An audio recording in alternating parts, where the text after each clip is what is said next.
இல்ல திமுகவும் தான் ஒரு பிரதான எதிரியா இருக்கு. அதிமுக கட்சியோட அவர் ஒரு சூப்பர் ஸ்டாருங்க. அவர் மெகா ஸ்டார், ரொம்ப பெரிய ஹியூஜ் சக்சஸ் பார்த்திருக்கிற ஒரு ஸ்டார் அவரு. அதுல மாற்று கருத்தே கிடையாது. அவருக்கு இருக்கிற ரசிகர்களுடைய அந்த ஒரு ஒரு ஸ்ட்ரென்த் உலகத்துக்கே தெரிஞ்ச விஷயம்.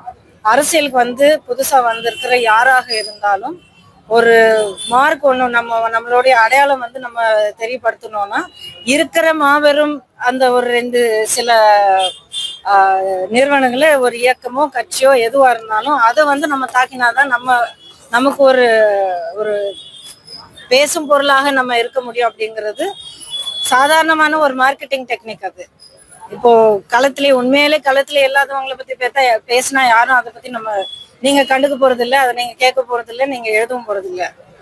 ஆல்ரெடி ஒரு இமயமலை மாதிரி நிக்கிற ஒரு ஒரு நிறுவனத்தை, ஒரு கட்சியை யாராவது தாக்கி பேசும்போது அது ஆட்டோமேட்டிக்கா அதனால நீங்க திரும்பி கேட்பீங்க. ஓ, இந்த கட்சியை சொல்றாங்களே, என்ன சொல்றாங்க அப்படின்னு திரும்ப நீங்க கேட்பீங்க. அவ்வளவுதான்.